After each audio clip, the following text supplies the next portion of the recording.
খানের ক্যারিয়ার এটা best movie ভাই, এরকম ছবি আমি কখনো ভাবতে পারি নাই। শাকিব খানের ক্যারিয়ার শ্রেষ্ঠ মুভি।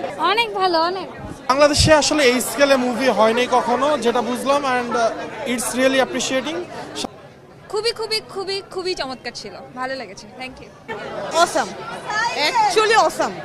সাকিব খানের one of the best performance, মানে আমারই প্রাউড লাগছে যেটা বাংলাদেশ একটা সিনেমা। প্রত্যেকটা সিন আর এই মুভির যে স্টোরি বিল্ড আপ এবং স্টোরি এডিটিং এর যে কাট, ইট ওয়াজ অ্যামেজিং।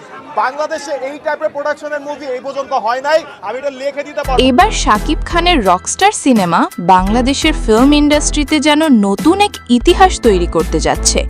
ঈদের প্রথম দিন থেকেই প্রেক্ষাগৃহে মানুষের উপচে পড়া ভিড়, এবং দ্বিতীয় দিনের মাথায়ও দেশের বেশিরভাগ হলে দেখা যাচ্ছে হাউসফুলের বিশাল চিত্র।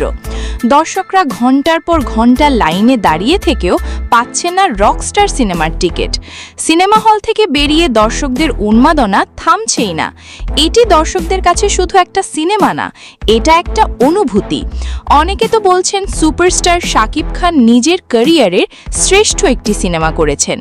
বেশিরভাগ দর্শকের দাবি এই রকস্টার সিনেমা বাংলাদেশের ইতিহাসের সেরা কমার্শিয়াল সিনেমাগুলোর মধ্যে জায়গা করে খুব দ্রুতই জায়গা করে নেবে। এই সিনেমার অ্যাকশন, ইমোশন, ডায়লগ, গান এবং শাকিব খানের দুর্দান্ত স্ক্রিন প্রেজেন্স যেন দর্শকদের পুরোপুরি পাগল করে দিয়েছে। অনেকে তো আবার ক্লাইম্যাক্স দৃশ্য দেখে অনেকেই আবেগ ধরে রাখতে পারেননি।